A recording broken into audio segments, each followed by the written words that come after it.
Bien, bonjour à tous, il va être question aujourd'hui du 12 de survie, la présentation du concept, de la place que cette arme peut avoir dans nos préparations, et puis enfin bien sûr la présentation de ce modèle en particulier. Donc le concept du 12 de survie, c'est d'avoir donc une arme à feu qui va venir trouver sa place dans notre logistique pour de l'évacuation, pour de la présence sur le terrain, en milieu naturel. Donc pas forcément pour le retranchement ou de la défense en temps normal, où là d'autres armes sont plus adaptées, comme par exemple le fusil à pompe, où on va pouvoir rester statique et défendre notre vie au domicile. Là on parle vraiment d'une situation où on est, pourquoi pas, donc stationné en milieu naturel, où on a accédé à une forme de nomadisme. Et donc on veut une arme qui soit polyvalente et légère à transporter. Donc pourquoi le calibre 12 avec ces besoins-là? Le calibre 12 c'est quand même le calibre le plus polyvalent, le plus répandu. Ça reste pas cher, ça reste accessible partout en France. C'est vraiment le calibre de base de bien des chasseurs, de bien des tireurs, et voilà, et ce depuis des décennies. C'est vrai qu'autrefois c'était un peu plus le 16 qui était présent dans nos campagnes, mais aujourd'hui c'est vraiment le calibre 12, la munition de base dans le monde entier. Donc ce choix là. En plus on a une vraie boîte à outils avec, puisque en fonction de l'usage, en fonction de la distance de tir, en fonction du gibier à tirer, en fonction d'un usage spécifique même, on va pouvoir tout simplement changer de cartouche et donc changer l'usage de l'arme par rapport à des carabines à canon rayé où un calibre va faire un boulot. Là le calibre 12, on a quand même une polyvalence qui est très appréciable. Malgré que ce soit pas fait pour des longues distances, dépasser 75-100 mètres, il a plus sa place. Là des gros calibres prendront le relais. Mais bon, de toute façon, tirer à cette distance là, ça n'a pas tellement d'intérêt, à part pour le sport. Donc voilà pour le choix du calibre 12. Ensuite, avec nos besoins, ce cahier des charges là, d'une arme légère et courte et transportable et simple à entretenir et pas cher, le choix le plus logique qui nous vient, ça va être le fusil monocanon. Sur le fusil monocanon, donc on a une plateforme qui va être à moins de 200 €, qui va être comme les autres fusils basculants, très solide, très simple à entretenir, mais en plus, l'intérêt en plus par rapport aux fusils à double canon, les juxtaposés ou les superposés, on va avoir quelque chose de plus léger, de moins encombrant, de moins large ou de moins épais, si on parle d'un superposé. Bref, de beaucoup plus mobile. Par contre, c'est vrai qu'on va avoir une cadence de tir un peu moindre étant donné qu'on n'a qu'un seul coup, mais ça va être compensé par une bascule très souple et un éjecteur automatique. On va pouvoir très facilement, voilà, petite vue, on va pouvoir très facilement éjecter, recharger et repartir et ainsi de suite. Par rapport à un double canon où la bascule va être beaucoup plus rigide et le rechargement va être un peu plus long. D'autant plus si l'arme est équipée d'un extracteur où il faudra enlever les étuis à la main.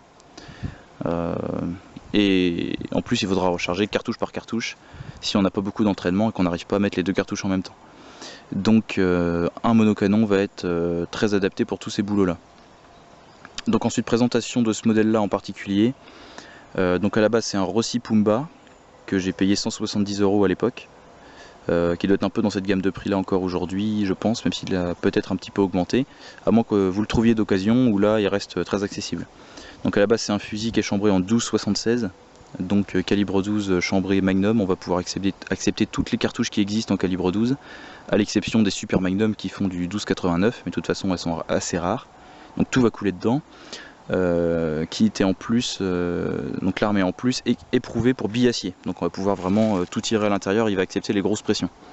Donc à la base le canon faisait 76, donc là il a été ramené à 55 pour avoir quelque chose d'encore plus léger, d'encore plus maniable. Et de toute façon c'est une longueur de canon qui reste suffisante pour toutes les distances. Il n'y a vraiment que pour les chasseurs, avoir un canon de 71, 76 80, j'en sais rien. Ça va vraiment être pour tirer en l'air des oiseaux ou à l'affût assez loin, mais nous pour nos usages, étant donné que je ne suis pas chasseur, je vois pas tellement l'intérêt, pour moi personnellement. Donc ensuite en plus il a été équipé donc avec cette petite poche là qui permet d'avoir en permanence un kit de nettoyage et 5 tubes dessus.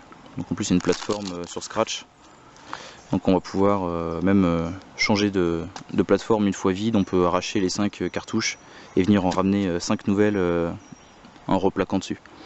Donc là étant donné qu'il est équipé pour du milieu, donc là je l'ai équipé en l'occurrence aux munitions pour un besoin de protection d'un terrain en milieu naturel dans la forêt. Donc un petit peu chaud en ce moment avec pas mal de cambriolage et pas mal d'effractions, toute la zone. Donc il a été équipé avec du sublétal qui va permettre pourquoi pas même un usage dissuasif étant donné que c'est de la poudre noire, qui ça va faire si on tire en l'air bien sûr, une grosse flamme la nuit et une grosse déflagration sans recul.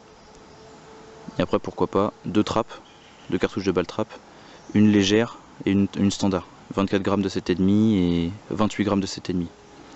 Et ici vraiment pour un usage combat en milieu forestier, c'est les mêmes cartouches qu'utilise l'armée dans la jungle, c'est-à-dire une chevrotine 21 grains, donc des billes de 6 mm 20. Donc ça va être adapté à de la courte et à de la moyenne distance. Étant donné qu'on a un grand nombre de grains, on va pouvoir toucher un peu plus loin qu'avec une chevrotine qui a moins de grains comme une 9 grains, où il y aura peu de chances de toucher et dépasser les 25 mètres. Là de la 25 grains, on va pouvoir aller jusqu'à 35-40 mètres.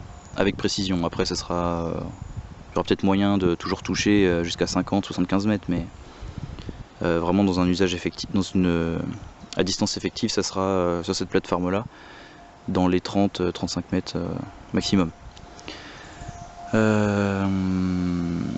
Que dire d'autre? C'est un fusil qui est équipable en plus avec une sangle 2 points, donc ça peut permettre de le transporter un peu plus efficacement.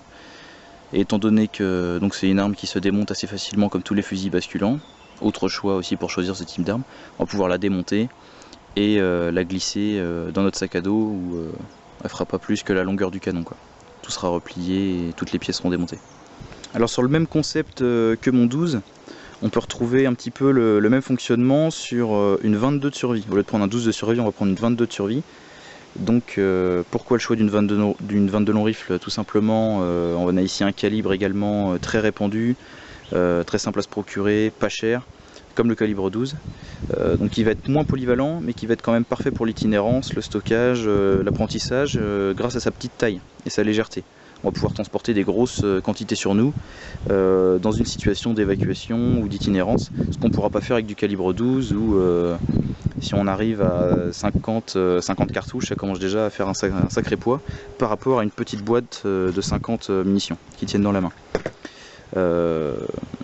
Donc là c'est un custom qu'on va voir après dans le détail, mais donc on retrouve le même principe que sur le 12 de survie, un monocoup basculant à marteau, ce qui va permettre d'avoir une balle chambrée, d'avoir une arme approvisionnée en toute sécurité. On va pouvoir évoluer avec l'arme chargée sans que le coup ne risque de partir tant que le marteau n'est pas armé.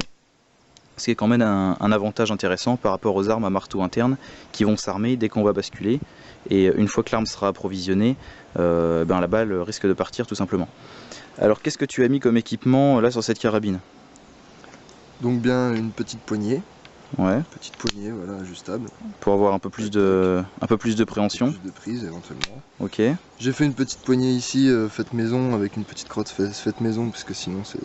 Oui, sinon à la base c'est une crosse squelette, un peu légère, donc ça apporte un peu plus de confort. Ok. Petite lunette Red Dot, voilà, tout simplement. Ouais. Voilà, bon. Petit point rouge. Donc pour avoir une visée un peu plus rapide à courte et moyenne distance. Le guidon. Et un peu de précision à longue distance. Oui, parce qu'à la base on a un organe de visée tout plastique, avec donc un ghost ring emprunté à l'USM1 et un guidon aussi emprunté à l'USM1. Donc c'est sympa, mais c'est pas très confortable pour la longue distance. Le point rouge effectivement est bien adapté. Ok, donc une monocoup aussi, et l'arme de base donc a un extracteur et un marteau armé. simple. Ok. Et ici, donc tu as installé un silencieux, silencieux, voilà. Un réducteur de son, ouais, donc c'est quel modèle? Un style numéro 3. Ok, ouais, donc silencieux, répandu et basique, efficace. Moins cher, mais efficace. Voilà, un modèle pas cher et simple à entretenir. Parce qu'on a un modèle, donc c'est à chicane, c'est pas à mousse. Donc très efficace et bien durable. Donc nickel. Arme pas chère, munitions pas chères. Parfait pour de la survie en milieu naturel, on va dire, du prélèvement de petits gibiers. Éventuellement de la défense, mais même si c'est pas fait pour ça. Et en tout cas, voilà, une arme très légère et parfaite pour tout ça. Super. Voilà, une 22 dans de la chair de pastèque, juste histoire de voir le choc hydrostatique. Donc voilà, ça nous a fait une qualité large comme ça, alors que la munition fait 5 mm et demi. Donc voilà, c'est juste pour l'idée.